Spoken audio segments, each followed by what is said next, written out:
hundreds of weary years women spent trying to keep their homes clean and bright with bunches of grass and crude brooms and dirty scrub brushes, the aches and pains and toil and... Oh, you wouldn't understand. Well, I hope you find your diamond, Molly. Thanks, Mr.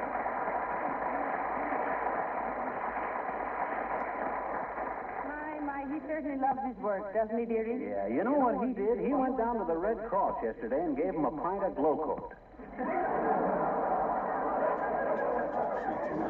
Told him it was his life's blood.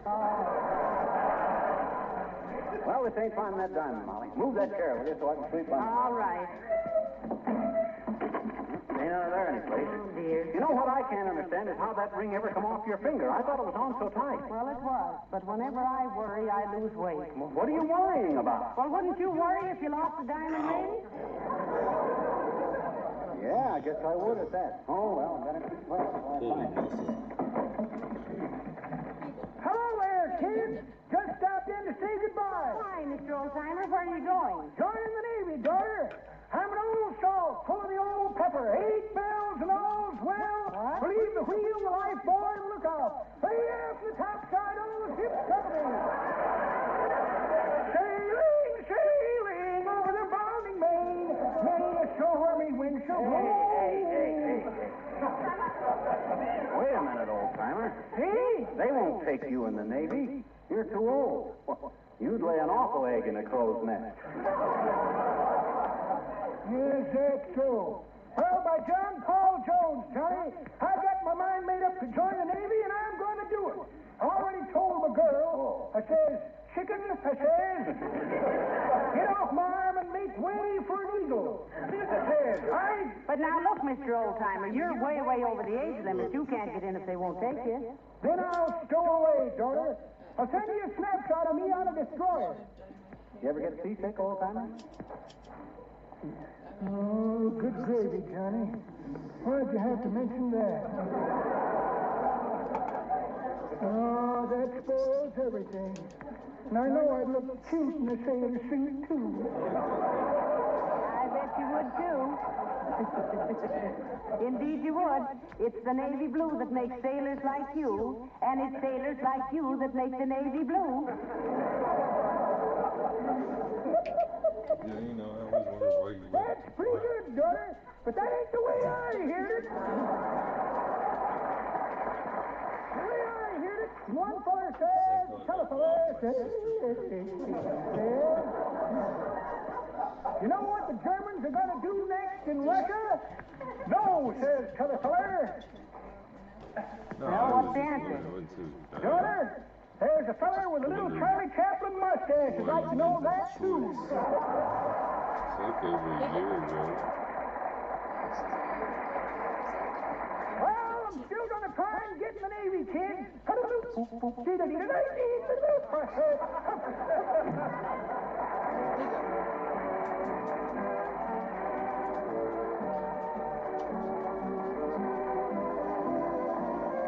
The King's Men sing The White Cliffs of Dover.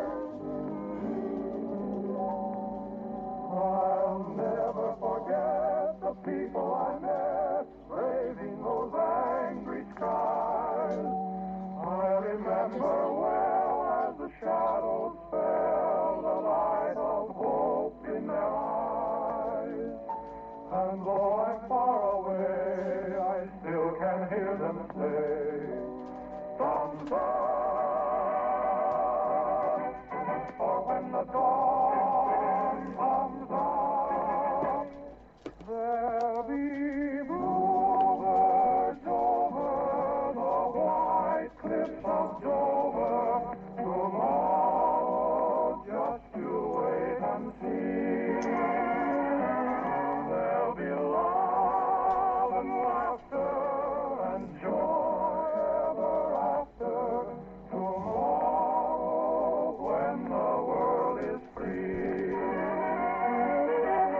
The shepherd will guard his sheep, the valley will bloom again, and Johnny will go to sleep in his own little room again. There'll be bluebirds over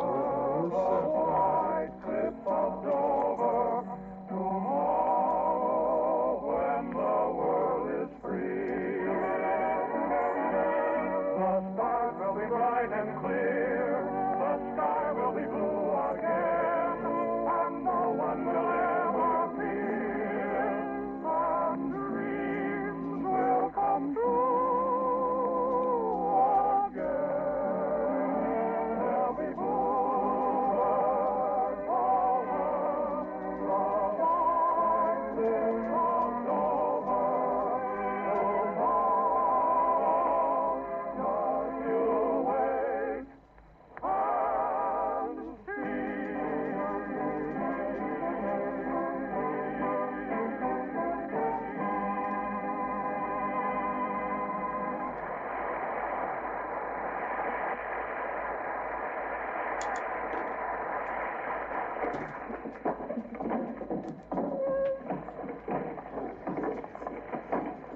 Oh, boy. My Aurora. This is the cleanest this house has been since it left the lumberyard. Hey, Molly. Did you call me, McGee? Every day's look at you perspire. Why not? I cleaned the whole downstairs, vacuumed all the rugs, and cleaned out all the desk drawers, and emptied the cigar ashes out of all the vases. Oh, good for you, Jerry. Good for you.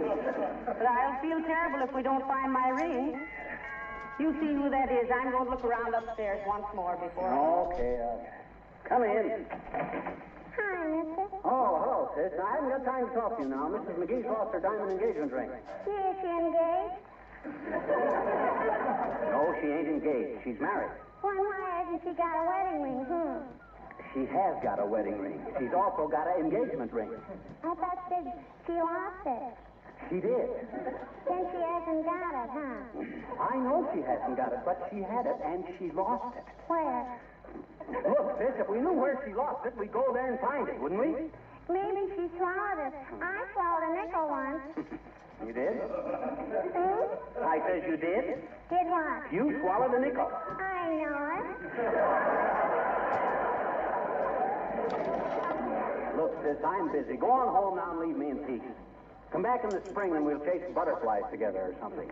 Go on now, beat it. Okay, mister. But spring won't be here for 6 weeks more. Who said so? Well, gee, the grubhound saw his shadow yesterday. Grobhound. You mean Uncle Dennis?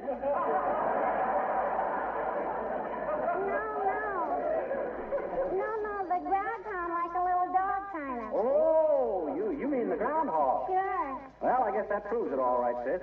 They say the groundhog is always right. Do you think so, mister? Absolutely. Nature gives them little animals the instinct for that kind of stuff like that there, sis. That's how the robins know where to fly down to where it's warm. How the bears know when to go to sleep for the winter. And how the little moths know when to start munching on your best baby. I guess you never thought of that before, did you, sis? Sure, I have a bit. Oh, you have, huh? Sure, but I always kind of laughed it off, mister. Huh? Because anybody with the brain of a bumblebee knows that a groundhog is just a stupid little quadruped that wouldn't know February 2nd from National Apple Weekend. Hardly a proper source for intelligent meteorological forecasting. So long, lunkhead.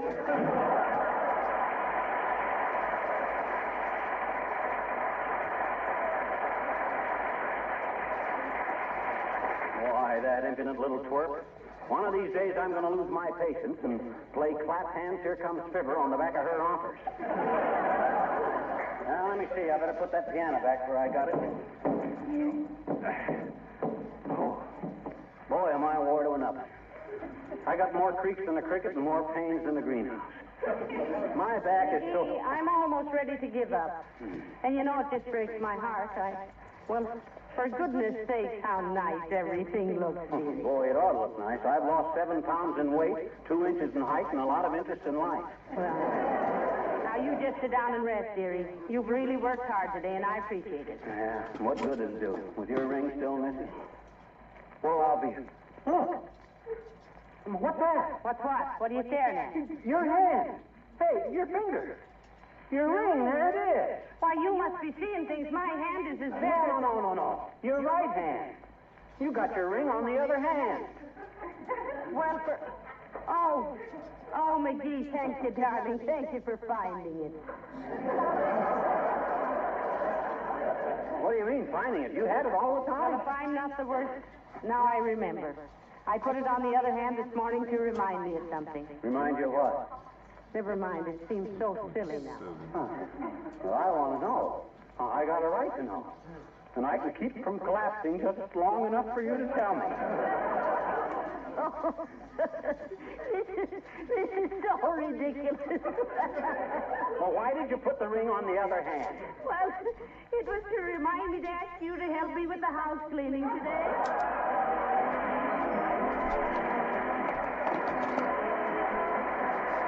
In bad weather, when the butcher, the baker, the candlestick maker come tramping across your kitchen floor with wet and soggy feet, your linoleum needs extra protection. Give it that protection with Johnson's self-polishing glow coat and see what a difference it makes in your daily work and in the appearance of your kitchen. As a matter of fact, it's when your floors get this extra punishment that you can see what a wonderful polish glow coat really is. It has a flexible film, which means that it wears evenly without chipping. It has a lasting luster, gives floors sparkling beauty that brings out and preserves the fresh colors of the linoleum. And Glow Coat is economical because a little goes a long way. Glow Coat is self-polishing, needs no rubbing or buffing. You simply apply and let dry. But for Glow Coat results, be sure you get the one and only Johnson self-polishing Glow Coat. Hey, Molly, you know what? No, what? I made up my mind I'm going to quit joking about not using our car so much. You know, this is a serious business. I think our support of these wartime restrictions ought to be absolutely... Tireless. Yeah. Good night. Good night, honey.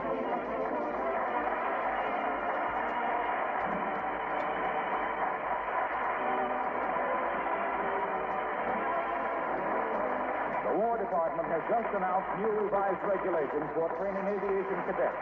Under these new rules, men between 18 and 26, married or single, with or without college education, are now eligible for the Army Air Corps. More than 2 million more men may now join this exciting branch of the service and play an important part in America's all-out victory program. How to join? See your local Army recruiting station immediately. This is Harlow Wilcox, speaking for the makers of Johnson's Wax Finishes for Home and Industry, inviting you to be with us again next Tuesday night. Good night. This is the National Broadcasting Company.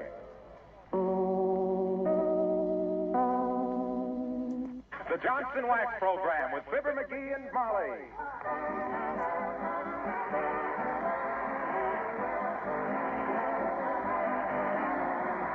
Makers of Johnson's Wax and Johnson's Self-Polishing Glow Coat present Fibber McGee and Molly, written by Don Quinn with songs by the King's Men and music by Billy Mills.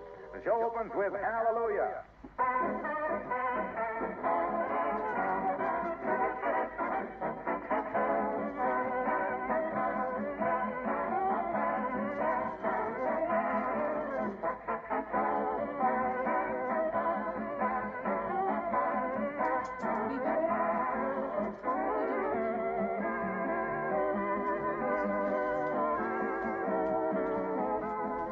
The old days of Saturday night baths and Saturday afternoon floor scrubbing are pretty well gone forever.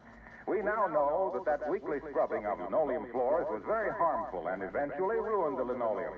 It's so much safer, so much easier to protect floors with the modern floor polish, Johnson's Self-Polishing Glow Coat.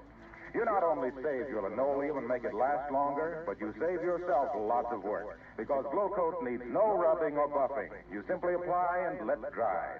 Glow Coat is self-polishing. Glow Coat is no ordinary polish. When you use it, you'll notice its lasting luster. You'll see how it wears evenly and smoothly without chipping. That's because Glow Coat has a flexible, not a brittle film. One trial will also convince you that Glow Coat is economical, because a little goes so far. Make a note to remind yourself to buy some Johnson Self-Polishing Glow Coat this week.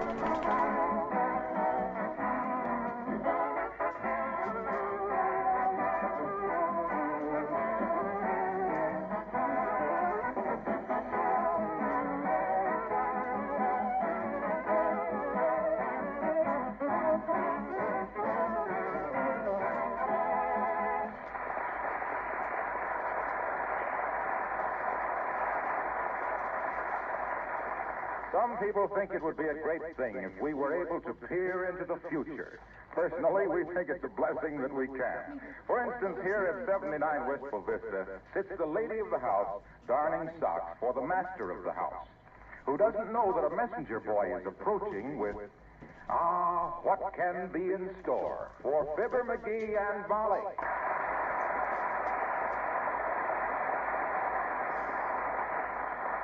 McGee, you'll have to buy some new socks. Huh? I've darned these so many times, they're practically handmade. Okay, I'll get some tomorrow. But it's an awful nuisance. Gee, I wish I was a kid again and could go barefooted. Do you really? Well, no, not really. These guys that keep yearning for their childhood days are just kidding themselves. I wouldn't go through that again for $1,000,000. Why not? Oh, I was a regular little gangster when I was a kid. Oh, go on. I ever tell you about the morning I and Skinny Crandall and Bones Biddle and Sneaky Hooper tied a wire across the schoolhouse steps? Then waited in the bushes for the teacher to show up? No, you nasty boy. What happened? Well, we waited till noon and then suddenly realized it was Saturday. So we started running down to the old swimming hole, and I tripped on the wire and darn near... Come in. Package for Mrs. McGee. For me? Are you Mrs. McGee? Well, what do I have to do? Show you my marriage license? No, I can see Mr. McGee. Nobody else would live with him. Fresh kid. Why, when I was his age, I was polite and thoughtful. Yes, you were, you little gangster. I wonder what this is. Oh, heavenly days, 4 pounds of Valentine candy. Oh, who's that from? Oh, as if you didn't know. Huh? You darling. You did remember, didn't you? Well, ain't there a note in it or something? Well, why should there be? Who'd be sending me Valentine candy but you? Valentine? And my favorite kind, too. Well, I don't.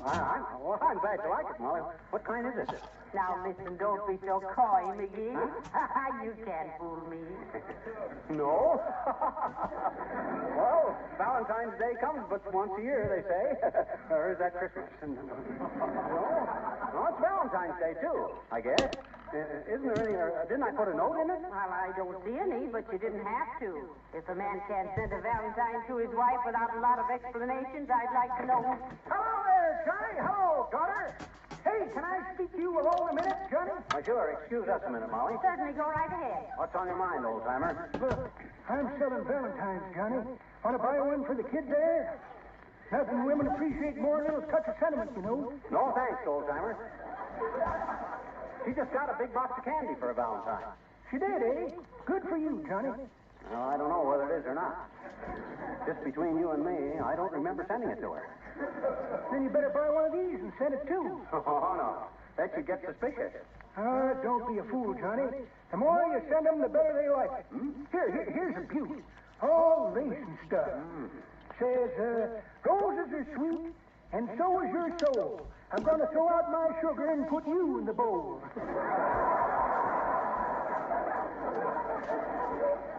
No, thanks. I don't want any Valentines, old-timer.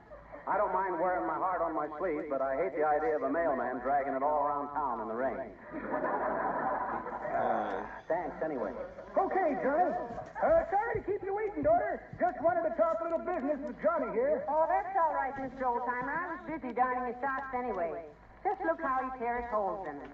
Yes, he's a holy terror, ain't he? Well, I got to get back to my job, kids. Be seeing you. What do you mean, your job? What you doing? Oh, I'm caretaker down at the Wistful Vista Recreation Center.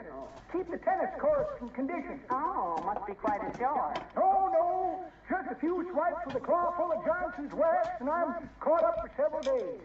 Johnson's wax? On a tennis court? Yep. Table tennis, Johnny. Well, so long, kid.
McGee, I wish you'd never sent me this candy. I just can't keep my hands out of it. It's so good.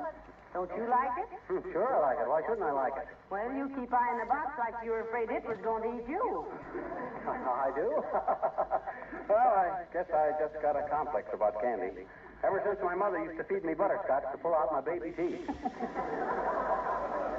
Never believed in that string on the doorknob business myself. Well, there's no butterscotch in this candy, dear. That's what I keep telling my teeth.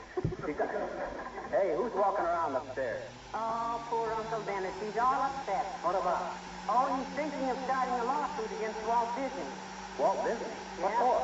Oh, that pink elephant sequence in Dumbo. Uncle Dennis says he saw him first. He's all wet. You can't copyright a hangover. Anyway, what right? Come in.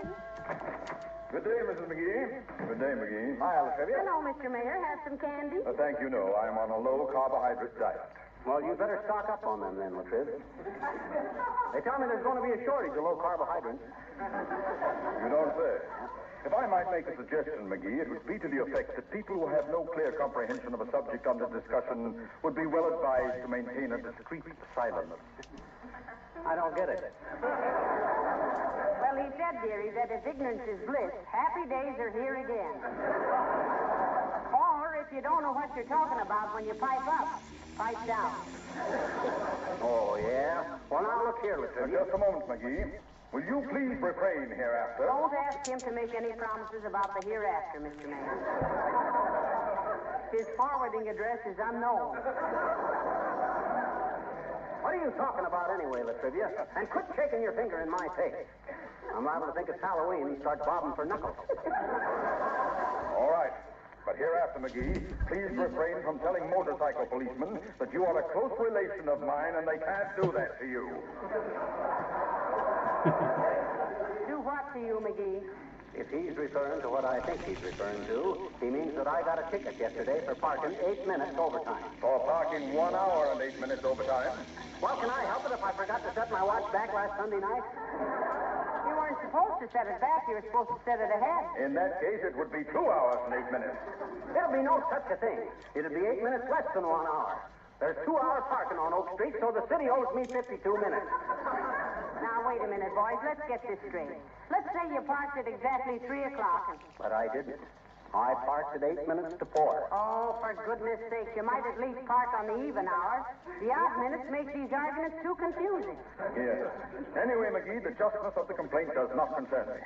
What I object to is your assuming that I, as mayor of Wistful Vista, would use the power of my office to obstruct the due processes of law. Furthermore, you had no business telling the officer that I was your nephew on your mother's side.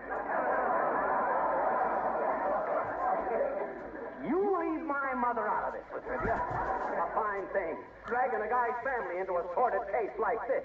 For shame. But, McGee, he didn't say And to think a guy like him is our mayor. It ain't enough that him and his cops ride roughshod over the common citizens. No, he's got to get personal. He's got to... Now, just a minute, McGee.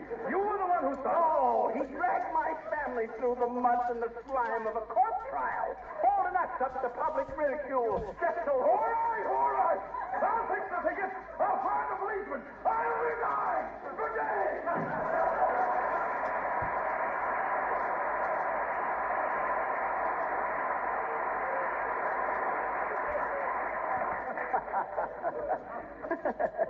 Boy, I should have been a lawyer.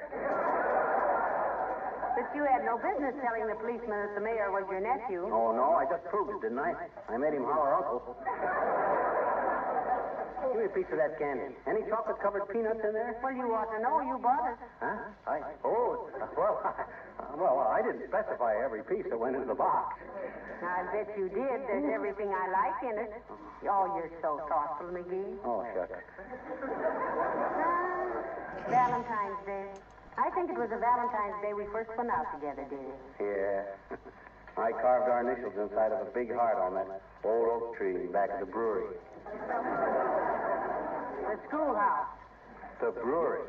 Schoolhouse, McGee. I remember it was the brewery because they only grove of trees where you could hitch a horse to. McGee! For 20 years and more, I've been telling people it was back at the schoolhouse, and I can't change it now. Heavenly days, what's romantic about a brewery? Well, if it had been back at the schoolhouse, I'd have ruined my jackknife. The only tree back there was a big steel flagpole. But just the same, I insist. Hello, folks. Oh, hi, Harold. Have a piece of candy. It's wonderful. Stop bragging, McGee. I ain't bragging. I don't even know. Here, have a nugget, Harold. No, thanks. Say, do you people ever see Life magazine? Yes, we do, Mr. Wilcox. McGee always gets Life, Collier's, the American Magazine, and Disturbing Detective. And anybody who'd read Disturbing Detective ought to get Life. Hanging is too good. And Molly, I gotta get Disturbing Detective on account of the back cover. Why for the back cover? I'm trying to see how long Charles Atlas can keep his chest expanded like that. Why did you ask, Mr. Wilcox? Well, the Johnson Wax people have got a double-page ad in Life next Friday, and I didn't want you to miss it. We're featuring the Consumer's Pledge for Total Defense. What you mean, Pledge? Well, look. Look, here's one of the cards for Molly to sign. Read it, Molly. All right. As a consumer in the total defense of democracy, I will do my part to make my home, my community, my country ready, efficient, and strong. I will buy carefully. I will take good care of the things I have. I will waste nothing. Place for signature. Consumer Division, Office of Price Administration. Well, I'll certainly sign that, Mr. Wilcox. Thanks, Molly. This is mighty important right now. If there was ever a time to conserve and save and protect and preserve, it's today. And Johnson's Wax does all of them in so many ways. It's a pretty necessary item on your kitchen shelf. Oh, say, and that reminds me, I'd better go in the kitchen and see if I have enough on hand. Excuse me a minute, boy. Certainly, Molly. Well, now I'll have a chaw of your chocolates, chum. Here, help yourself. And look. Yeah? You didn't send this candy to Molly, did you? Not me, pal. I don't send candy to married women. I'm allergic to buckshot. Why, didn't you? If I did, you can bump me with a bonbon if I remember doing it. Well, maybe you walked in your sleep again and crashed a confectionery. Say, I wonder... Oh, no, that ain't possible. The candy stores aren't open that late. Still, hey, you call on a lot of stores, don't you, Harlow? Sure, now that I'm taking these pledge cards around. Well, look. Kind of snoop around and see what you can find out, will you? See if a guy about my size, wearing purple pajamas and green slippers, with a sleepy look on his puss, came wandering in any place and bought a box of Valentine candy. Hey, Huh? easy. Here she comes. Okay, pal, okay. I'll tell George what you said. So long. See you later. So long, George. Say, who's George, McGee? And, what do you want Mr. Wilcox to tell him? George? Yes, George. Oh, George. Yeah, he's, he meant old George Frahoulis. Who on earth is George Frahoulis? He used to have a tire shop out on 14th Street. Just sold it and took up blacksmithing. I just told Harlow to wish him good luck. So why a guy in the horseshoe business should need anybody to tell Toss me him? one of those coconut creams, McGee. They're delicious. Yes. Thank you. I don't know when a box of candy has intrigued me like this one, dearie. Me either. Me too. What?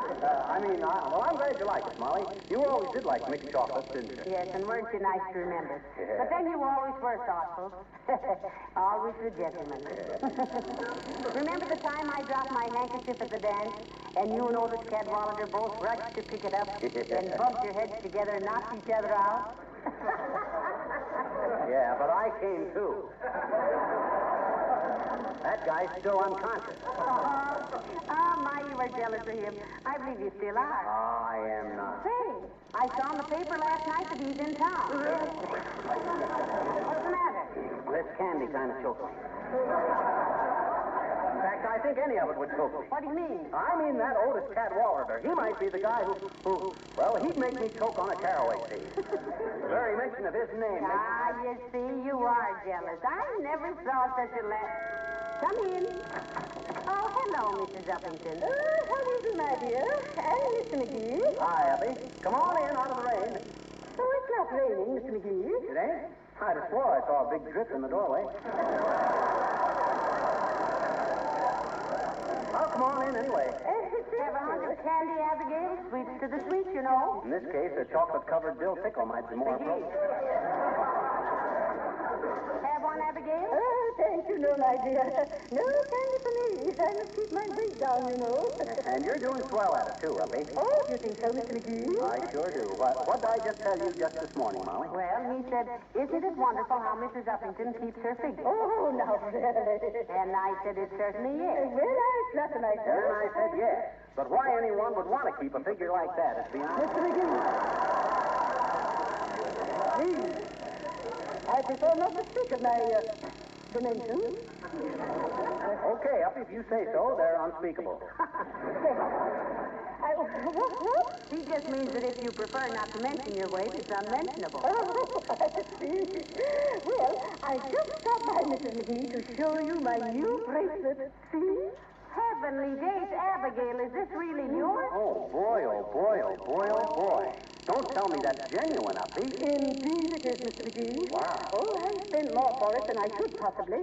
But this is the sort of thing that will become a valuable heirloom, you know. Well, you'd better be careful, Abigail. You don't let it lay around the house, do you? Oh, no, my dear. In fact, I'm on my way to the bank right now to put it in the vault. Well, I should hope so. That thing is practically irreplaceable. Oh, of course it is. Oh, I just adore it. I'm such a happy, happy girl to own a genuine solid rubber band. Well, good night.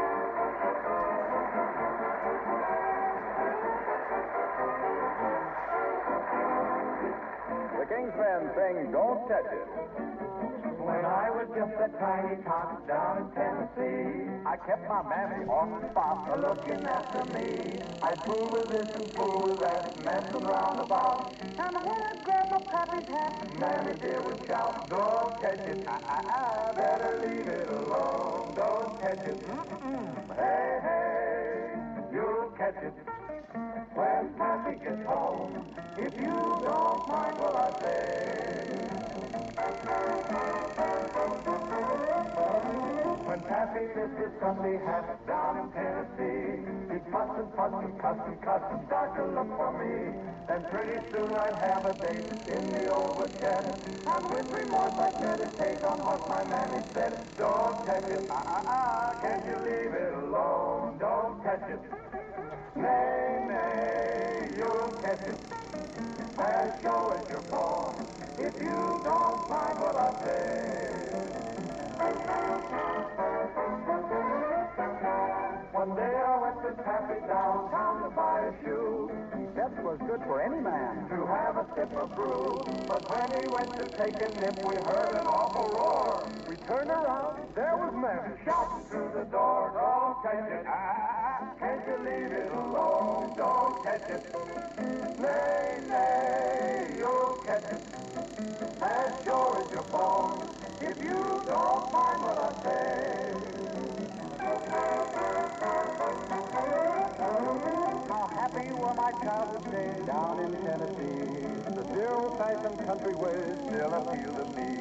I'd gladly be your boy again to mess around about. I'd step on Pappy's derby just to hear my mammy shout. Don't catch it, better leave it alone. Don't catch it, hey, hey, you'll catch it when Pappy gets home, if you don't mind what I say.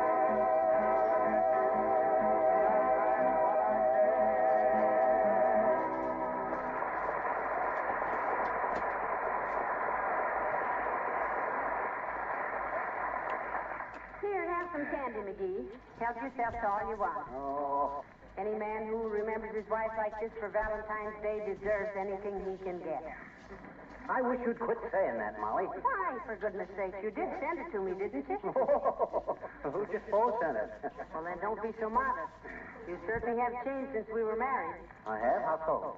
Oh, when we were going together and you'd send a box of Turkish Delights or a Tootsie Roll, you kept reminding me of it for weeks. You'd say, how about a kiss, baby? And I'd say, no, not now. And then you'd pout and say, okay, no more saltwater taffy for you. And then I'd say, Oh, now. Come in. hello, say. Oh, hello. Hi, Wimp, old man. How's everything? Oh, just peachy, Mr. McGee. Well, you're looking very very well, Mr. Wimple. Is your wife away?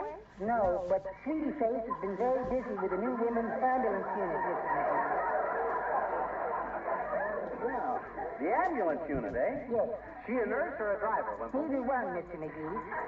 She holds up the ambulance while the other girls crawl under it and make repairs.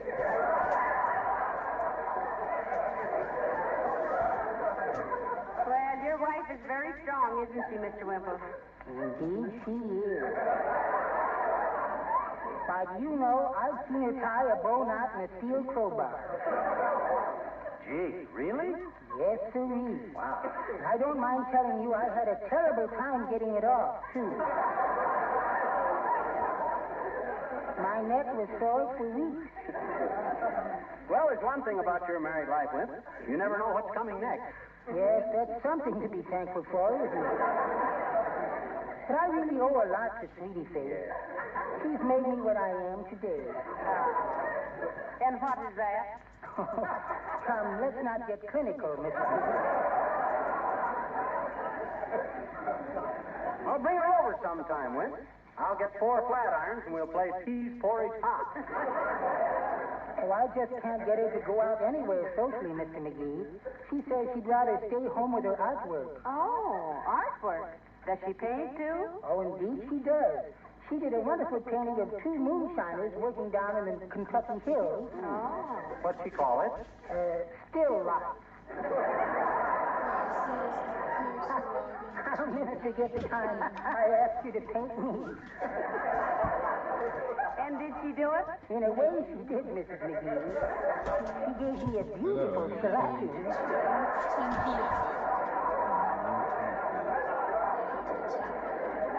I suppose she was just being playful. Of course. Look at 13 She has a grand sense of humor. One day I said to her, Sweetie Face, let's not play so rough. And she said, all right, Wallace, let's play beanbag. And I said, oh, dandy. And then everything went black. My goodness, I never knew beans came in 500-pound bags. Good night.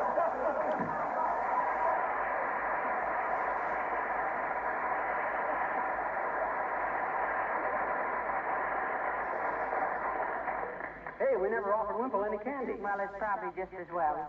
One Sweetie Face in the family ought to be plenty. The poor fella. Yeah, the way he gets pushed around, he must have come from a long line of wheelbarrows.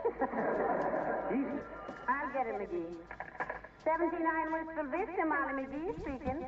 Who? Oh, hello, Mr. Wilcox. Oh, Wilcox. Hey, let me take it, Be quiet, Molly. McGee, I can't hear. What was it, Mr. Wilcox? Molly, that's an important call. I've been I expecting forgive you. you. I can't hear a word you say. What'd you say, Mr. Wilcox? Yes, I'll be glad to take the message. Oh, now I am, son. Yes? Yes? Oh. All right. Yes? Yes, I'll tell him, Mr. Wilcox. Well, thank you for calling. Goodbye. McGee, Huh? what on earth goes on anyway? Well, I might as well admit the whole thing, Molly. I never felt right about it anyway. About what? About the Hey, wait a minute. What did Wilcox say? Well, he said to give you this message and you'd understand. Yeah? He said, Elks Club, punch board, 2 weeks ago, deliver this week.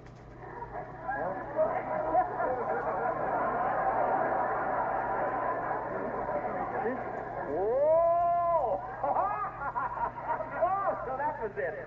Now I remember. Oh, boy. Is that a load off my mind? Is what a load off your mind? That wouldn't interest you, Molly. But it would, McGee. You were interested enough in me to send me this lovely candy, and I'm interested in your affairs, too. Okay, I'll tell you. You see, the Elks wanted me to act as chairman of the boxing committee a couple of weeks ago. Yeah. I said I'd think it over. So I delivered my acceptance today. Simple, ain't it? But what's this about a punch board? Oh, that. That's what we fellas call the boxing committee. The punch board. Hand me a piece of that candy, will you, Molly? Give me 2 pieces. Give me a handful. I never mind.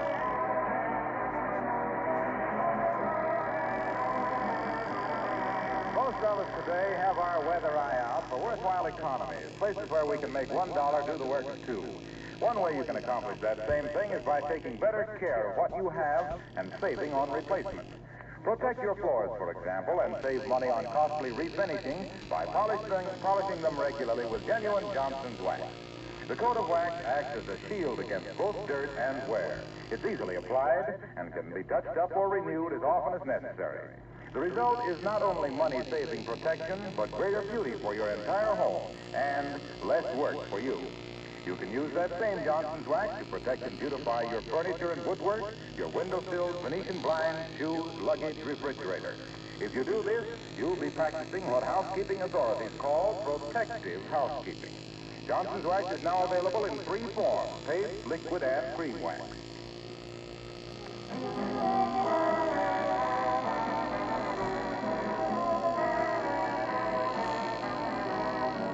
Sorry, folks, our time's up. Good night.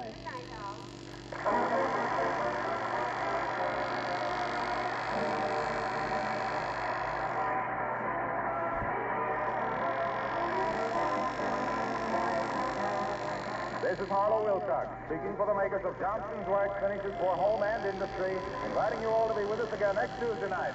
Good night. Let me remind you again to clean and polish your car with Johnson's Car New, the new labor saver that does 2 jobs at the same time, both cleans and polishes in one application.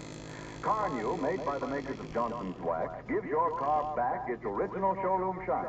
In driving pleasure, car owners have learned to say, your car looks like new when you use Car New. Don't put it off. Buy a can of Johnson's Car New this week, spelled C-A-R-N-U. This program came to you from Hollywood. This is the National Broadcasting Company. The Johnson Wax Program with Fibber McGee and Molly.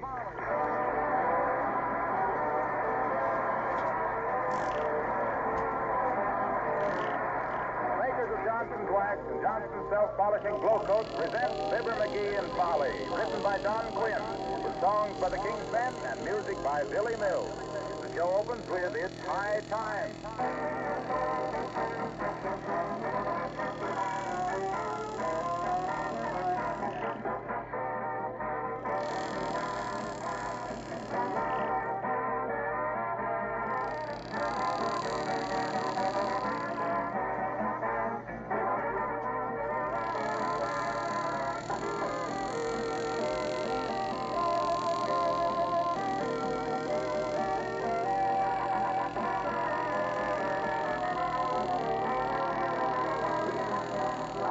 Disturbed period of our history have come a few great songs. One that I like especially from the last war is Keep the Home Fires Burning. It's more than a song. It's an expression of the deep significance of home that a man feels when he's away from it. And it points to the great daily service that women of our families give us, keeping the home cheerful, clean, comfortable, livable. That's a very important service, never more appreciated than now.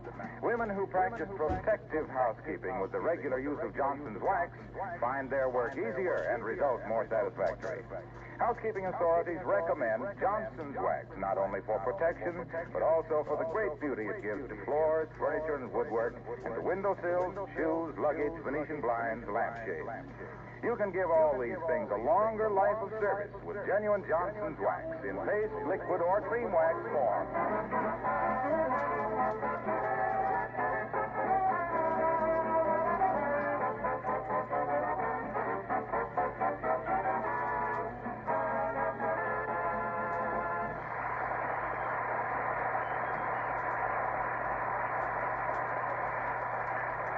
Ordinarily, the lady of the house at 79 Wistful Vista is a pretty calm individual, taking the antics of her husband as minor phenomena in an otherwise normal life. But his maneuvers the past few days have even her a little perturbed. And here, one making faces at himself in a mirror, and the other watching him in wonder, we find Fibber McGee and Molly.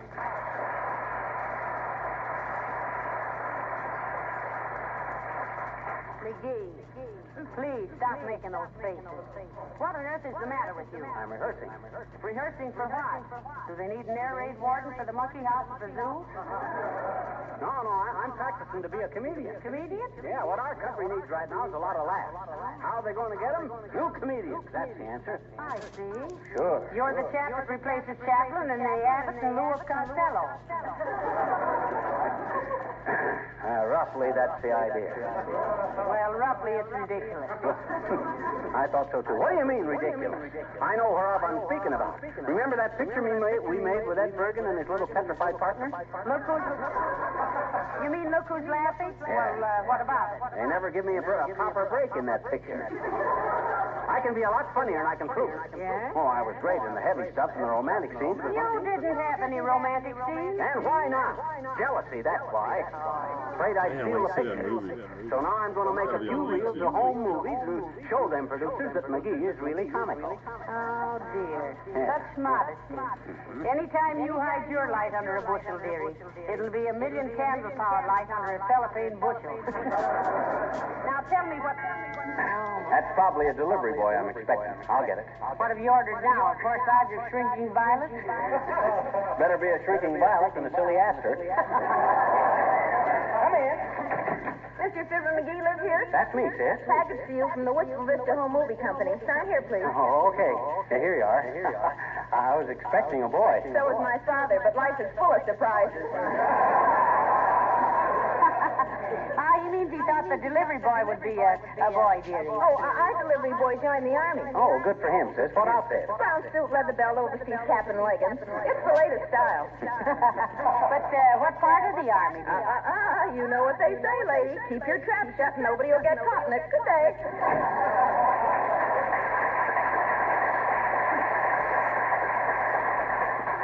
Smart babe. Take an appendectomy to get anything out of her.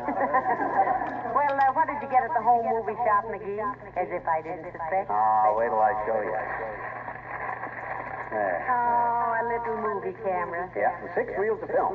Now, I'm going to make my own screen test and send it to Hollywood. I'm going to send Prince to Zanuck and Warner Brothers and Sam Goldwyn and RKO and... Swift and Company. Swift and Company. They make pictures? They've got what it takes. But now, look here, you funny fella. How can you do your comical acting and take your own picture at the same time? Ah, that's where you come in. You're going to be the cameraman. Oh, no, you don't. Sure. No, I won't be a party to it. I may tolerate your foolishness, but I won't put you on a negative. And that's positive. Now, don't look at me like that, McGee. After all... It's okay, Molly. You just haven't got faith in me. That's all. Let go. But, McGee, don't you see Forget that... it, Molly. When a guy's own wife ain't got any confidence in a guy. How can you expect a guy to... McGee, Huh? give me that camera. How do you work it? Here, it's all loaded. Now, wait till I set it for indoor work. There. Now I'll set it for fast action. There we are. Now, all you got to do is look at me through this little dingus and press this button, see? Well, how do I stop it? Take your finger off the button, that's all. You catch on? Well, I guess so. But now, listen, I warn you, this first reel may be pretty wobbly. Oh, that's all right. We'll give it a gag title like maybe How Green Was My Molly. That'll kill them. And none too soon, either. After they see this, they will have seen everything. Well, what do we do now? Now, look. First, I'll do a fast scene, see? You point the camera at the door, and I'll come dashing in like the cops were after me. Yeah? Then I'll knock over the end table and get all snarled up in the lamp cord. That's always good. Now, remember, keep the camera on me. Wait till I put a funny hat on, and I'll be right back. Oh, dear. What have I gotten into now? Are these the wages of cinema? Start the camera, Molly. Here I come.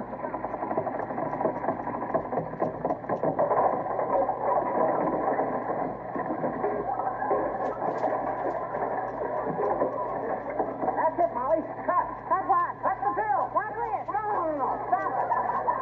Take your finger off the button.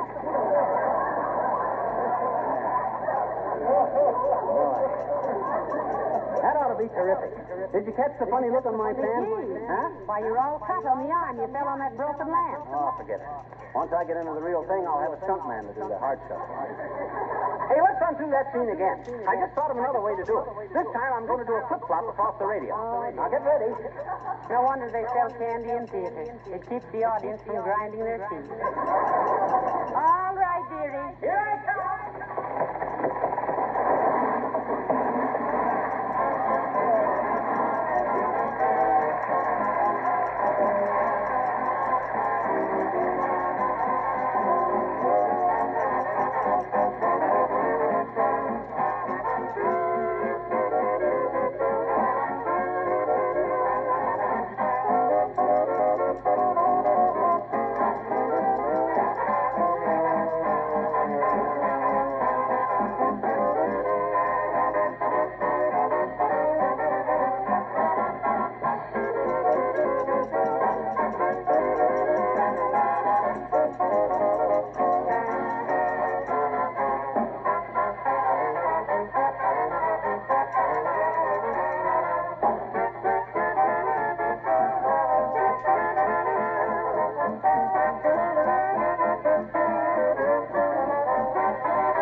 Goodness sakes, McGee, hold still. How can I dab this stuff on your neck if you keep wiggling like this out there? Yeah, don't forget now. That's iodine you're using, not soothing syrup. Well, it's your own fault. You might have known if you slid down that banister, you'd sail across the hall. Boy, I bet you got a wonder-head wig on and them size 12 shoes. How much? Oh! Real. How much skinny you got? Oh, what's a few bruises? You know what I'm going to do for the next shot, Molly? I'm going to go up on the roof and jump off with an umbrella for a parachute. That'll be a panic. No, McGee, I won't let you do it. Oh, why not? We can get a new umbrella for $3. Yeah, but can you get a retread on your sacroiliac?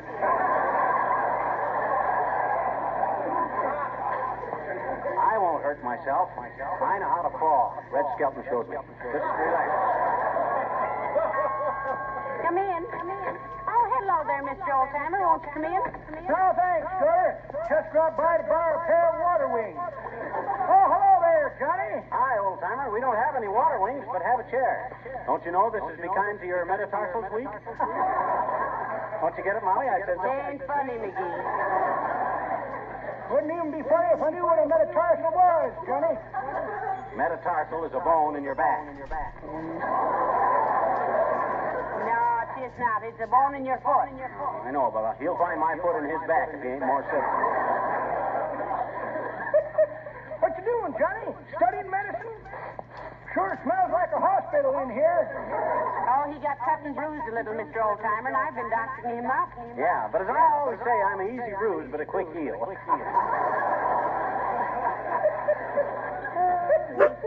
That's pretty good, Johnny. That ain't the way I heard it. The way I heard it, one feller says, tell a feller, see, he says, you know what I'm going to do if the government won't leave me buy enough sugar? Sure, says tell a feller, to whom it was an awful old joke, raise Cain. Well, if you have no water wings, I guess I'll be scooting along. Well, what do you want with water wings this time of the year? I'm going skating down the lake, daughter, and I hear the ice is getting thin. So long, kid. Couldn't give company a trick. That should be real easy. Wonderful wonderful world. Now, let's see. Be good with the camera, Molly. We'll take this one out in the kitchen. I'll load up my arms with grub and dishes, see? Then I'll trip over a chair and crash the whole business. Maybe wind up with ketchup streaming all down my face. How's that, huh? Delightful. Delightful. Let's use my best Haviland china, too. We might as well put a little class into this picture. Oh, swell. We'll show them we spared no expense when it comes to making a whole... Hello, Mr. Wilcox. Hi, Harlow. Come on in and watch us make some home movies. Say, you better take it easy, pal. You look like you've lost an argument with an octopus holding 8 buzzsaws.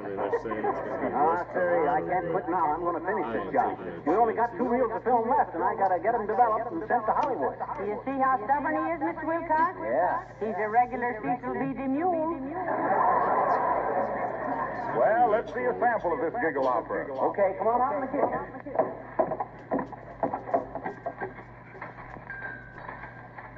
Better take some of my good glassware, too, McGee. Okay, I'll take Stop that. Use the old jelly glasses. They break just as funny as my crystal glass. What's the scenario, Fibber? Oh, scenario, we're taking a picture. Now watch. I pile this stuff up on my arm, see? Like this. Yeah. You get the camera ready, Go Mom. ahead, dearie. I'm ready. Now, when I say go, start the film. I'll pretend I'm getting myself a snack out of the icebox. Then I trip and fall with a big crash, see? This'll be a howl. Skip the build-up. Make with the funny stuff. Okay. Action, camera. Now, let's see.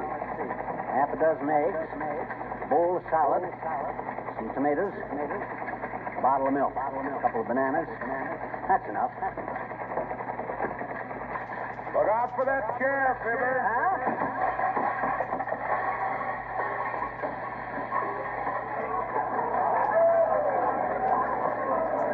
Better do it over again, McGee. You didn't break either arm. Oh, that was a honey, wasn't it? Did you get the surprised expression on my foot when Wilcox hollered at me? That'll register swell. Yeah. Look at the mess on my kitchen floor. Let me take the camera, Molly, quick. While that milk and those eggs are still oozing together. Here, but what do you do? Get a damn paw, quick. I'll shoot you as you wipe those things off the Johnson glow-coated floor, see? Wonderful scene. Oh, I see. All right. Start going. Hey, wait a minute. Don't use that film for that. I only got a few feet. Out of the way, Fibber, you're in the light. What? That's it, Molly. This will show how easily spots and stains are wiped off a glow-coated linoleum. Yes. Keep smiling. Oh, swell. No trouble at all, you see. Now another little spot on the left there. That's it. Now face the camera and spread your hands out to show how easy it's been. Oh, that's great. Hey, who's making these movies anyway? What'll Sam Golden say when Did he you sees get it that? all right, Mr. Wilcox? I think so, and great, too. You know what they say, one picture is worth 1,000 words. Well, I got a few thousand choice words for anybody that'll butt into a guy's career like that. It's a fine We'll thing. send you a print of it, Mr. Wilcox. Thanks. Thanks a lot. I'll write a title for it. Something like, In These Days of Strife and Wars, You Save Your Wife and Save Your Floors. Self-polishing glow coat throughout the nation is quite an item in conservation. I'll run home and write that down before I forget it.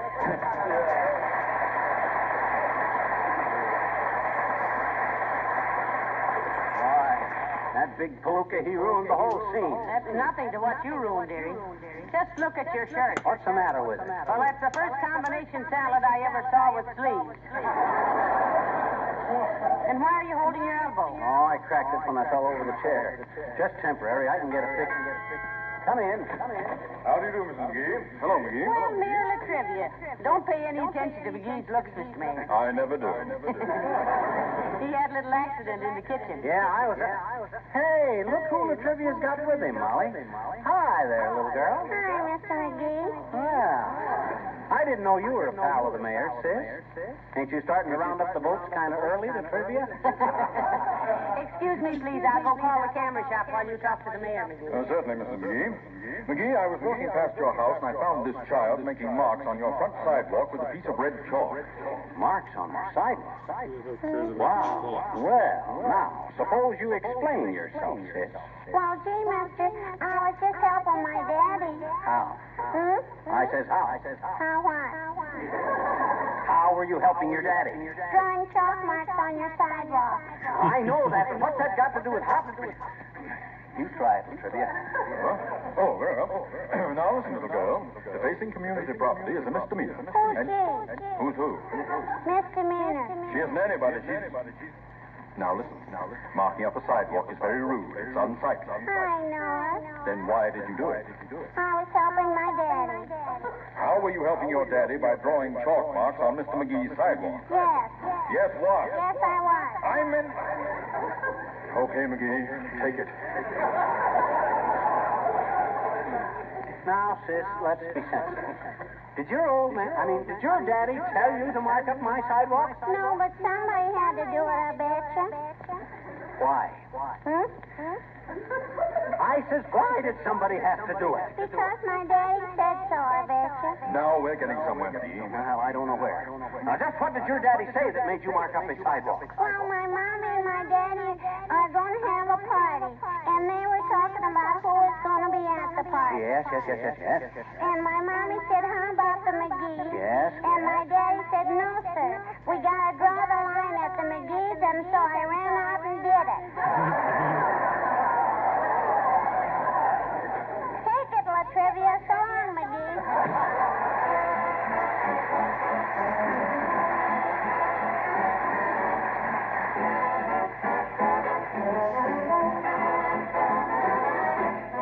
The King's men sing, "What's buzzin', cousin?" What's buzzing, cousin? What goes on with that look in your eye? What's buzzing, cousin? Does it mean I think it implies? What's ticking, chicken? What gives out with that cute little grin? What's knitting, kitten? How's the fall in my house am I in? Oh, come on, let's have our fling. We know that spring has sprung. Ask your mother to hold her tongue. She had a fella when she was young. What's buzzing, cousin? What you say to a cuddle or two? What's cutting, button? What's dunking, funkin'? What's buzzing with you, cousin? Baby, what's with you? You got a fatal fascination. It's a wonder I'm not under observation. What's yummy with you, mommy? Here's a cue for such a beautiful thrill. What's you cooking, pretty looking? Would you trade? And I won't, or I will. Wish I knew just how to say, come kiss me in Hawaiian. Give me a wanna, honey, how I really wanna. You can't kill a guy for trying. What's buzzing, cousin? You got 'em with a capital. Ooh, what's ducky wucky? What's hotsy totsy? What's tutti frutti? What's boogie woogie? Baby, what's fun with you? With you.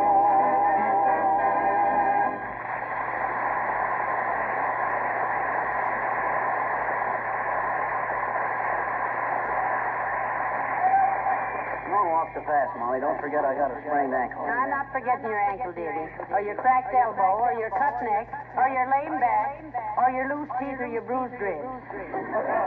Did I cover everything? You forgot my skinned knee. Well, it's only another block to the camera shop. That's good. When did they say the films will be ready? Well, they're rushing them. I told the man you wanted to send them to Hollywood. Oh, what'd he say? Well, he just made a funny noise and hung up. Are you suffering terribly, dearie? I sure am, but it was worth it.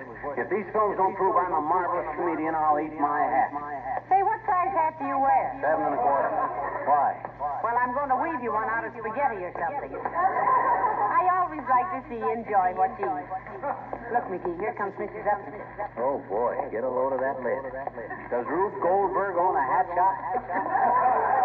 She never got that monstrosity out of a hat shop. That's an old bird's nest built by a cross-eyed blue jay. I never saw... Oh, hello, Abigail, darling. Where did you get that lovely hat? Oh, how do you do, my dear? And Mr. McGee. Hi, Upsy. Do you really like it, Mrs. McGee? I never saw anything like it. Me either. Though once when I was looking at a drop of swamp water through a microscope...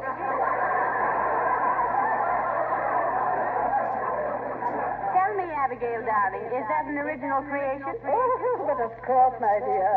I have the most marvelous milliner. You must let me take you down there sometime, Mrs. McGee. She could do wonders for you. I've often remarked that if you would only wear some decent, you could be utterly charming except for your... Never mind, Abigail. I get it.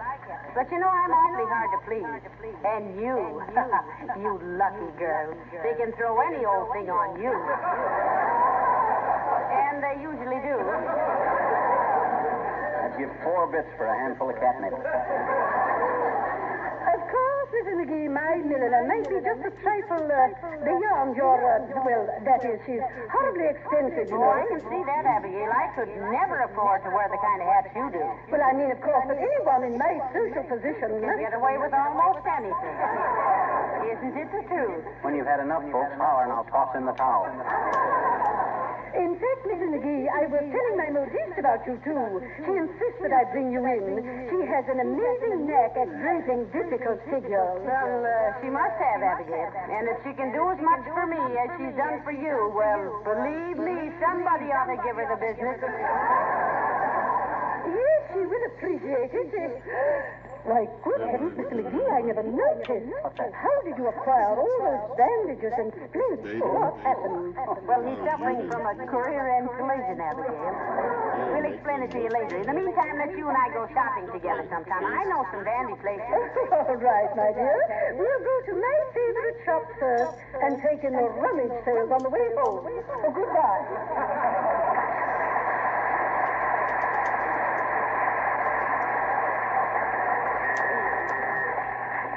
She burns me up, McGee. She tries to give the impression that she has more of everything than anybody else has. She's right if you're talking about chins. Well, come on, you poor lad. Do you feel all right? Frankly, no. I don't. I feel like... Well, hello there, Mrs. McGee. Hello, Mr. McGee. Oh, hello, Mr. Wimple. Hi, Wimple, Chin. Which way did my wife go? Oh, what do you mean, Mr. Wimple? We haven't seen your wife. Well, my goodness, Mr. McGee. You mean you got so bruised and battered all by yourself?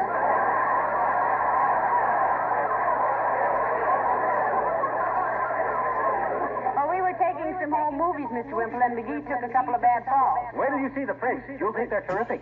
Sweetie Face and I took some home movies last week ourselves. She was making some educational pictures for the police department. Jiu-jitsu, you know. Black and white? No, black and blue. Clear up to... Oh, you mean the pictures? Yes. They were black and white. You sure take a lot of punishment for a little guy, Wimp. I wish I could get over the effects as quick as you do. Oh, it's just a matter of regular exercise. Mr. McGee, every morning before breakfast, I take a 2-mile run. Oh, do you really? Where do you run? Oh, just around the dining room table. Sweetie Face is so irritable when she gets up. She must have caught you this morning, Wimp. You're walking kind of stiff. Oh, I'm just suffering from housemaid's knee, Mr. McGee. Housemaid's knee? Yes. Last night I tracked in some mud, and Sweetie Face mopped up the kitchen floor with me. Well, I said we must be getting home, folks. I've got to help Sweetie Face with her homework. What's she studying? Part 4, Section 6 of the new police manual. How to throw tear gas bombs. If you're going past this evening, stop in and we'll all have a good cry.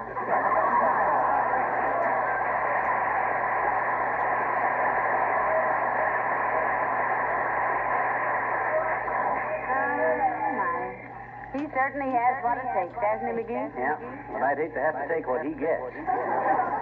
Oh, here's the home movie shop, Molly. Now, hold the door for me, will you? All right. I don't want to bump this elbow again. Yes, sir. What can I... Oh, you poor chap. Let me help you to a chair.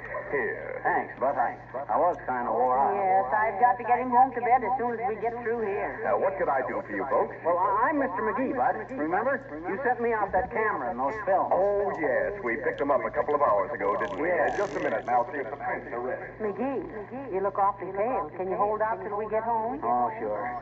Wait till them Hollywood guys take a gander at them prints. They'll tumble all over themselves trying trying to sign me up. Oh, Mr. McGee. Yeah, Bud, you got my films. Let me see them. Hey, you got a projection room here, Wilbur? Just a minute, please. You can't expect to get them till you pay for them, McGee. Oh, excuse me. Oh, you pay him, Molly. I'm too stiff to reach into my pocket. Hey, you usually are. How much do we owe you, sir? $3 for camera rental, $18 for film, and nothing for the advice. What advice? McGee, the next time you try to take pictures, first take the rubber cap off the lens. Why, Bud? Your films are all blank. Oh, my. Okay.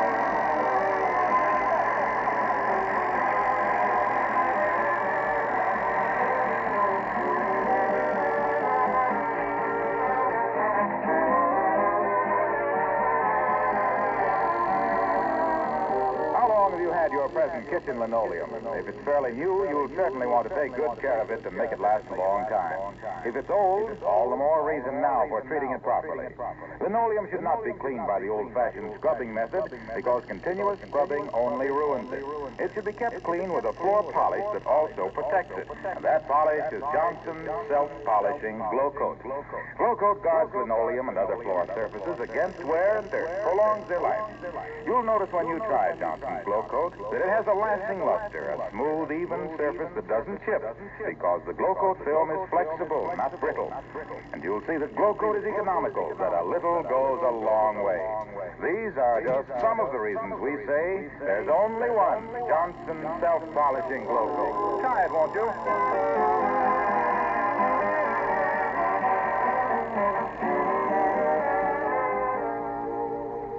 Turn over, McGee, whilst I rub some more liniment on your back. No.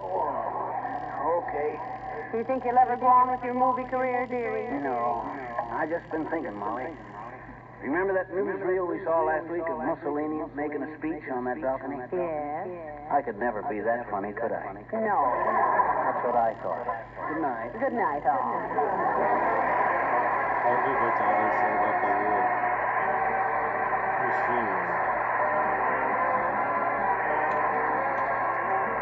This is Harlow Wilcox, speaking for the makers of Johnson's Wax Finishes for Home and Industry, inviting you to be with us again next Tuesday night. Good night. Don't put it off any longer. Decide right now to take better care of your car's paint job.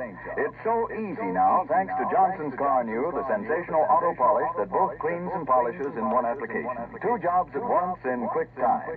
No program of better car maintenance is complete without looking after the outside as well as what's under the hood. Buy a can of Johnson's Car New very soon from your regular Johnson's Wax dealer, auto supply store, or service station. Car New is spelled C-A-R-N-U. This program came to you from Hollywood. This is the National Broadcasting Company. The Johnson Wax Program with Fibber McGee and Molly.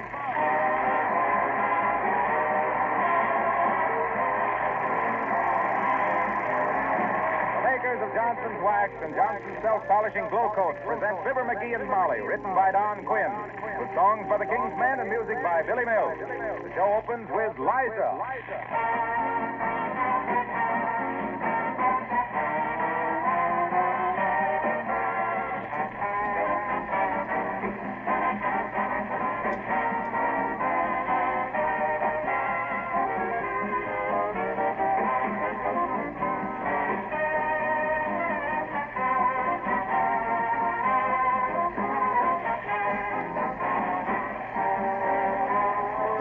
Many of you have already heard about or seen or even signed the Consumer's Pledge being sponsored by the government's Consumer Division. For the benefit of those who haven't seen one, here is the 3-point pledge women are asked to sign voluntarily. I will buy carefully, I will waste nothing, I will take good care of the things I have. Now that makes sense, doesn't it? And it's good business as well as good patriotism. By all means, take good care of the things you have. Make them last longer. Save for the country. Save for yourself. Now, one easy way to make things last longer is by protecting them regularly with Johnson's Wax.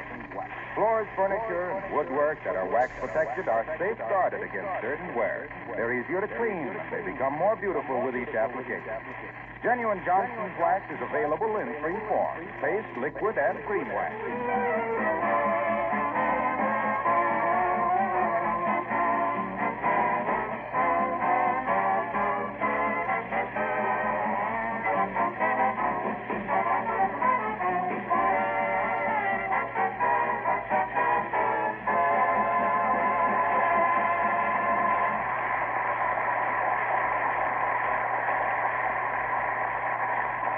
Fibber McGee has bought a horse. Why did he buy a horse? Because his tires were getting thin. Where is the horse? The horse is in the garage. What does Molly think of Fibber's buying a horse? She doesn't know he's bought a horse. Why doesn't he tell her? Because he hasn't thought of a good way to break the news. Well, what happens now? Don't ask us. Ask Fibber McGee and Molly.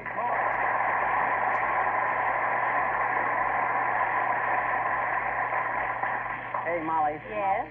Did you ever think what'll happen when our tires are all shot? Why, certainly. We'll walk. Incidentally, how are the tires? Awful. They look like burlap bags with sidewalls.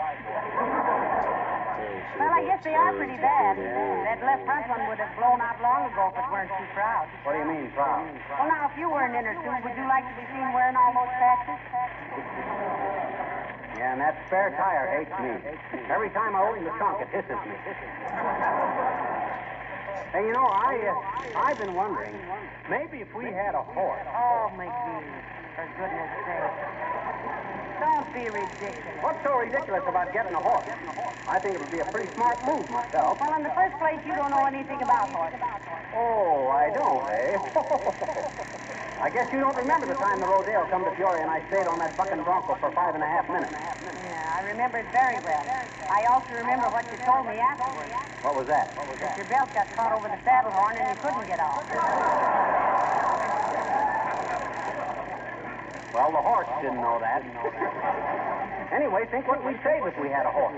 No gasoline, no tires, no oil, no spark plugs. When I was out in the garage this morning... Yeah, you didn't seem to think it was serious then. I heard you laughing fit to butt. You did? Yes. And I wish you'd tone down that laugh a little too, McGee. You know, you sounded like a horse yourself. You practically whinnied. Oh, I did, eh? Oh, well, Come in. Hi, Johnny. Hello, Johnny. Where'd you want the hay? The hay. What hay? Oh, you mean the hay. Well, I'll tell you, old-timer. What you winking like that for, Johnny? Got something in your eye? Huh? Yeah, but it's okay now. Just dump the hay on the back porch, old-timer, and mail me a bill. Okay, Johnny. On the back porch she is. Believe me. Wait a minute, boys. Now, wait a minute. What is this? Did you order some hay, dearie? Yes, I did, Molly. I got kind of worried about those tires of ours, so I bought a bale of hay. Thought if the worst come to the worst, I could stuff the tires with hay, see? What a wonderful idea. I hate to think what a blowout would do to my asthma. Well, I thought if we had any hay left over, I could make a scarecrow for Uncle Dennis, too. For Uncle Dennis? Yeah, keep the old crows away. That's pretty good, kid. But that ain't the way I heard it. The way I heard it, one fella... Hey, what time is it, kid? Well, it's about 4:15, Mr. Oldtimer. Oh, good gravy. Just got time for one more delivery, then I gotta clean up and call for Miguel. Sugar's a great kid. Oh, sugar, eh? You mean she's so sweet? No, she's hard to get. Well, so long, Brian.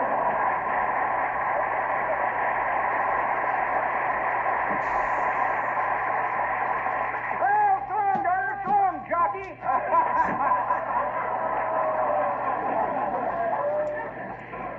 Say, what did he mean by coming back and saying that? So long, jockey. Oh, I don't know. I guess it's because I'm always riding him. See, that was really important. Well, I guess I'll take that hay out in the garage. I'll help you, dear. No, I'll do it. Hey, you know what, Molly? What? Now that we got some hay, what do you say we get a horse? Yeah. We got a lot of ice cubes, too, so let's get a polar bear. Oh, now, Molly, let's look at this thing logically.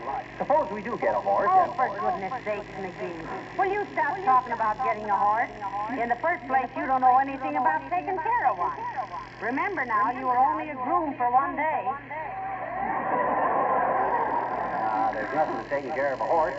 Just give him the same care and kindness you'd give a good dog, that's all. Well, now, if you think I'm going to have a horse sleeping at the foot of my bed every night. And furthermore, Mrs. McGee, I guess you forget that I was brought up on a farm. I don't know why I should forget. You won't even cut the grass on the front lawn unless the almanac tells you to. And it never has. Well, I'm a farmer boy at heart, even yet. Oh, go on. Maybe you don't remember that little team of sorrels I used to own. Prettiest horses in Illinois. Oh, my. And affectionate, too. Every time I'd walk over to the fence, they'd kind of kiss me and nuzzle me with their soft lips. Yeah. I've often heard people say, look at those horses next McGee.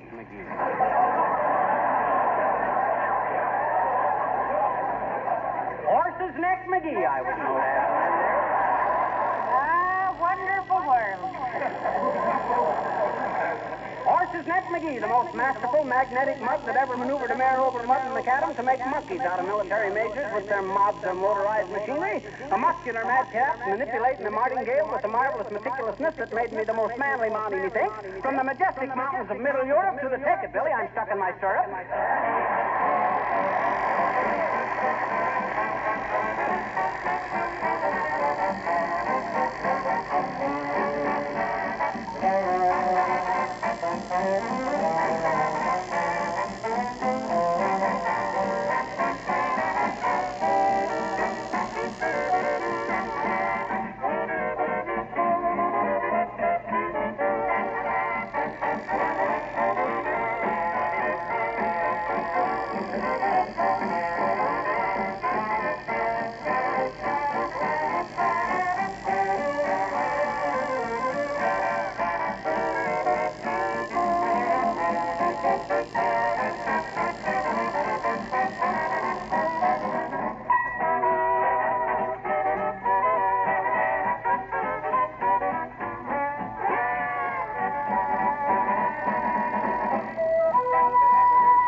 What's the matter with you? What are you doing? What you mean, what am I doing?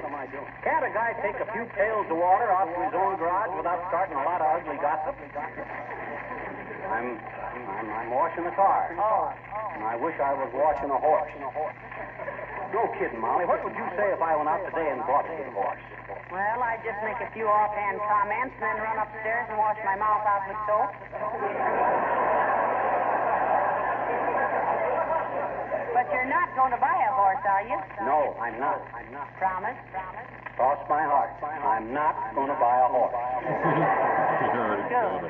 Anyway, even if we did have one, we'd have no place to keep it. Oh, I don't know. There's plenty of room in the garage.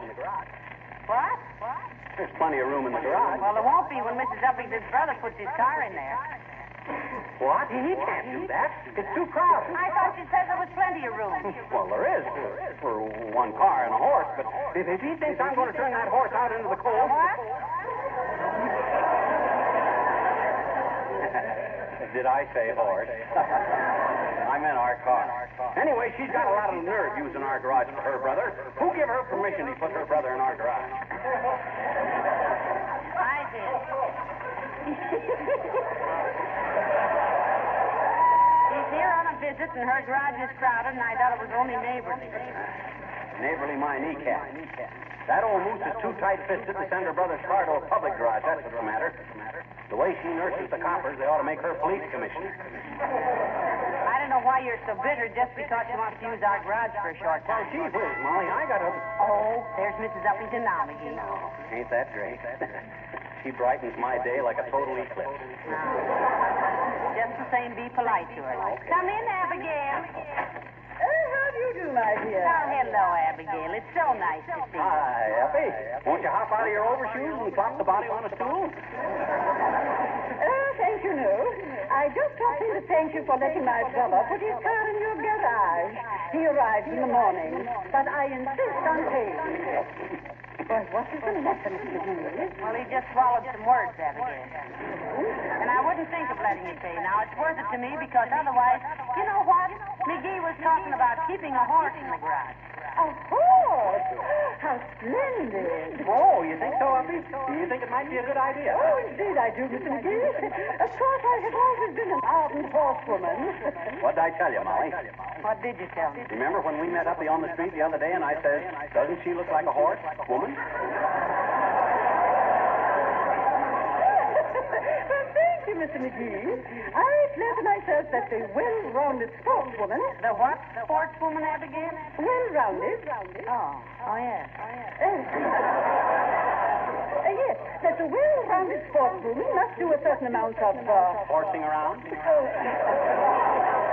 In a way, yes. When I was a mere girl on our plantation in Virginia... Tobacco? No, thank you.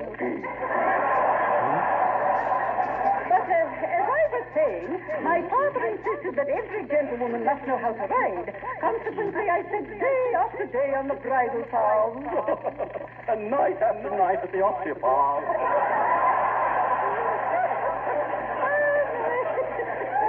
Mr. McGee, you're such a tease, really. He's more monkey than a barrel of fun. Well, Uppy, it's nice to meet a fellow horsewoman. I used to be a trick rider in a circus, you know. Oh, really, Mr. McGee? Absolutely. You should ought to have seen me galloping furiously around the ring and then leaning way over to pick up a handkerchief in my teeth. Oh, how fascinating. Then you rode around again, I suppose, and picked up your teeth in a handkerchief.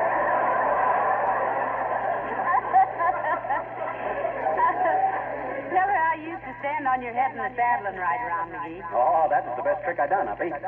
Not hanging on to the reins or anything. Feet in the air, head on the saddle, going around the ring at a full canter. On your head? How utterly healthful. Healthful? Well, they say that horseback riding is the best way to reduce the fat parts of the body.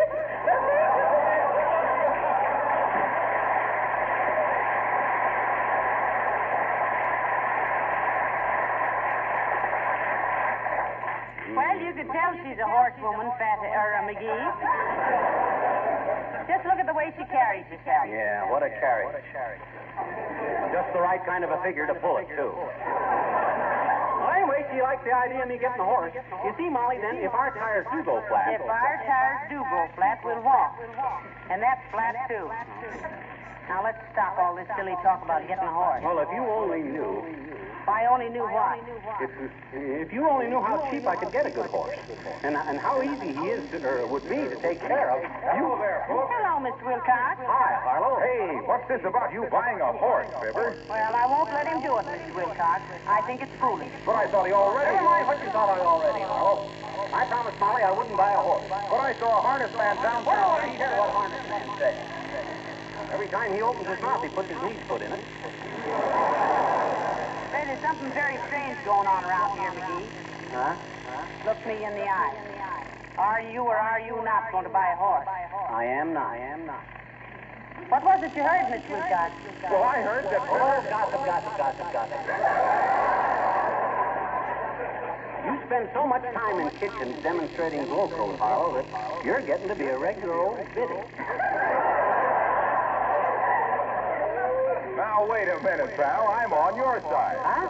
I think if you buy a horse to save your tires, it's very smart. Oh. I'm strictly a guy that believes in making what you've got last longer and go farther. This is the time for conserving.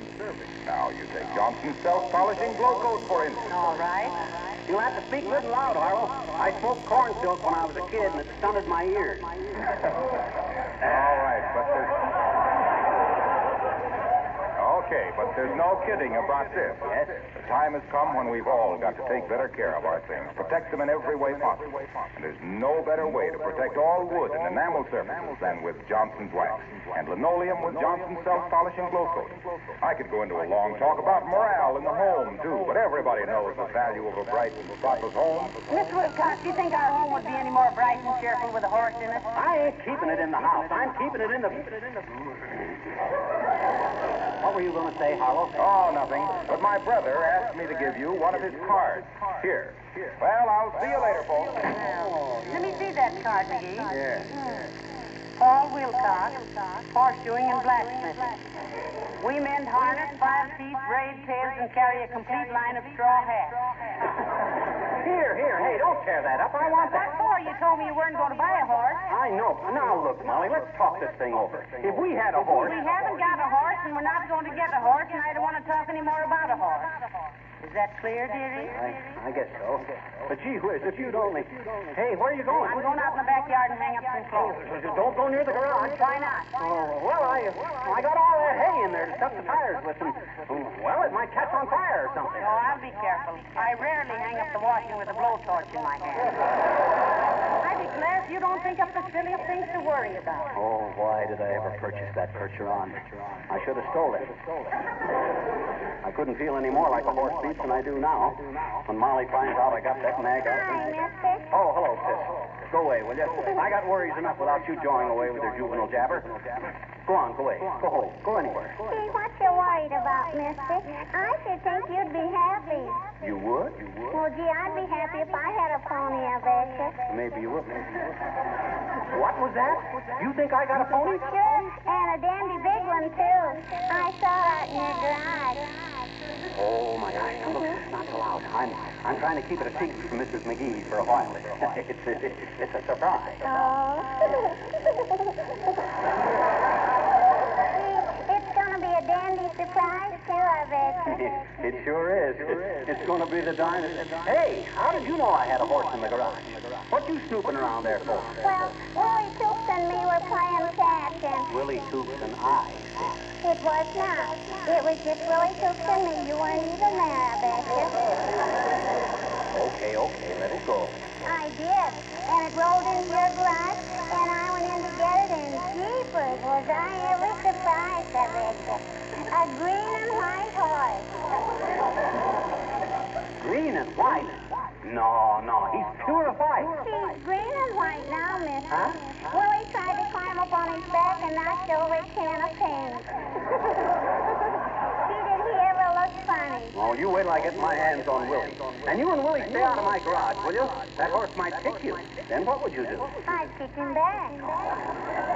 That ain't the proper attitude, Hey, friend. mister, do all horses eat straw? Who do they? Horses don't eat straw, sis. They eat hay. They sleep on straw. Your horse eats straw, I betcha. Oh, no, he doesn't. Oh, yes, he does. No, he doesn't. Oh, yes, he does. Oh, no. Well, how do you know? There's no straw in the garage. Oh, no? Huh? What do you think the seat covers in your car were made of? French pastry?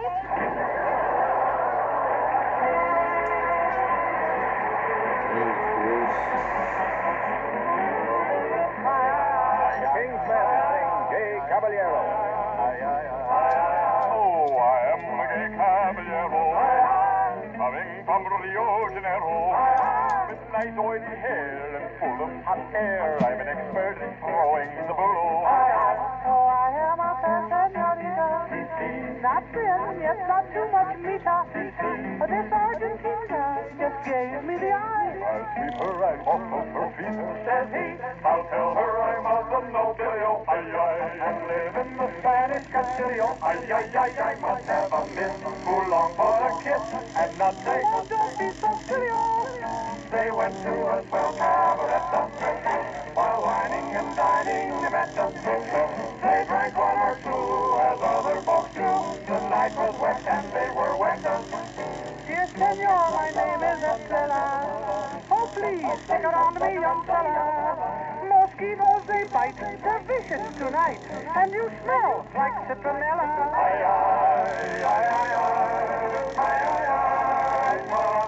I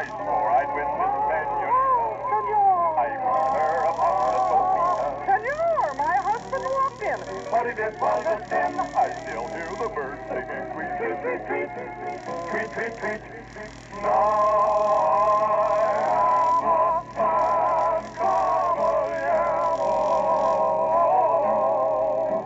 I'm now back in Rio Janeiro. I lost all my hair and all my hot air. I'm colder than 10 below zero. Shed a tear for the gay caballero. He was shot by a gallant ranchero. His gravestone are busted. I trifled with love, and that is the end of the gay caballero.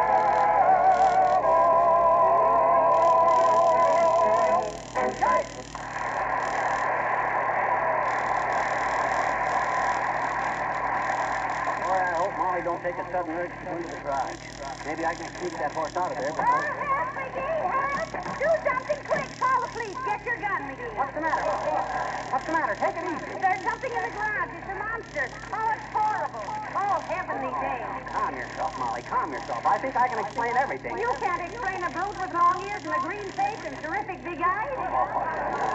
It's just a horse. And I don't care if it's a whole thundering herd of... Oh, what was that? A horse? Sure. H-O-A-R-S-E. Horse. It's mine. I bought it. You bought it? Yes. But, McGee, you promised. I know. You told me you wouldn't, and then you... Oh, you've deceived me. No, I didn't deceive you. I bought that nag long before you made me promise. I was going to tell you, but you were so dead set against it, I will gee whiz, I didn't. Come in. Hello, folks. Oh. Hi, Wimple. Mr. Wimple, what could we do for you? Oh, nothing, Mrs. McGee. I just stopped by to say hello. Hello.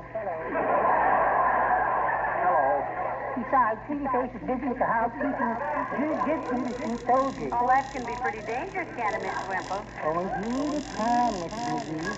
Sweetie Face told me once that with simple leverage, she can snap a man's arm like a dry twig. I'll bet you were pretty careful after that. Wouldn't you be with your arm in a plastic cast?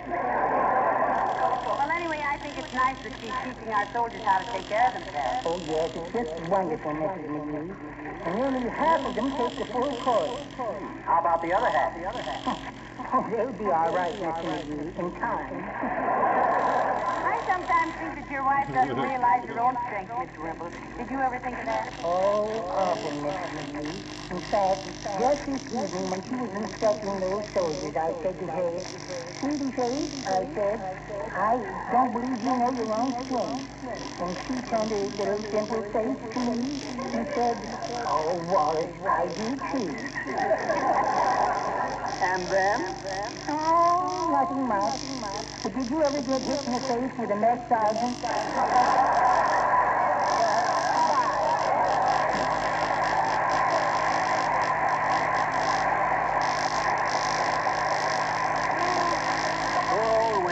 Dog's life he leads. Never mind the dogs. I want to know about this horse. Well, I think we ought to keep it, Molly. In the first place, I only paid $75 for it. Definitely paid $75. That's ridiculous. And worse than that, it's unpatriotic to keep a horse now. What do you mean? Think of all the glue that's needed for the back of defense stand. This horse ain't anywhere near ready for the glue work. He's a fine animal in perfect condition and all, for the love of Mike. Come in.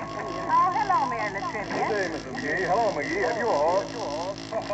Latrivia, the way you get right to the point, somebody in your family must have been frightened by a pencil sharpener.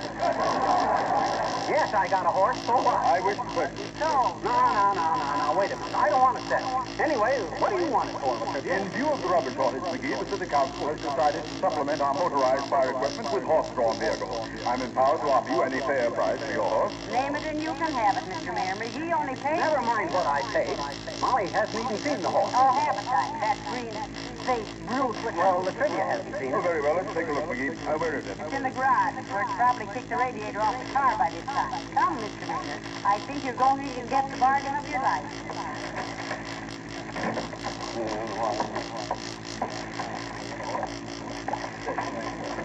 Ah, a green and white horse. Very decorative.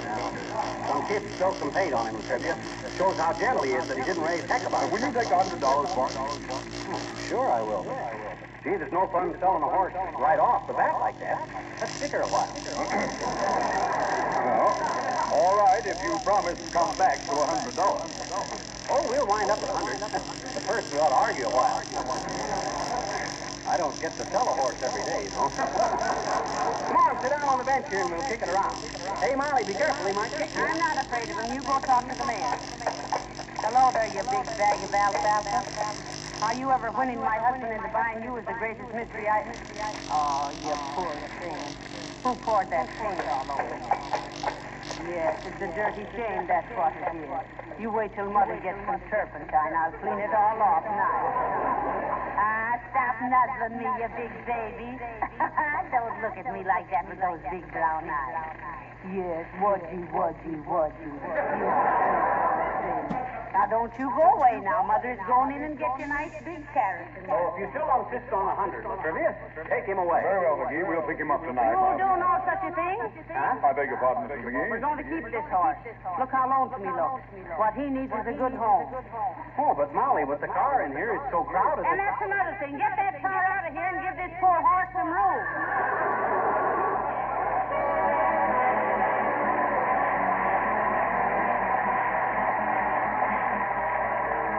Since this new war time went into effect, I've heard several women say they didn't know whether they were getting their husband's breakfast or supper. Not that they were complaining. Like all of us, they're glad of a chance to help save electric power. Glad to help in any way, big or little.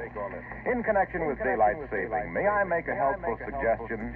Your kitchen will be more cheerful on dark mornings if you keep it protected with Johnson's Glow Coat. It will sparkle like new. Colors will be bright and fresh, and it will be protected, too, against wear and scuffing feet. In fact, the regular use of Glow Coat will make your linoleum last 5 times longer than if it were unprotected. Glow Coat is called self-polishing, which means that it needs no rubbing or buffing.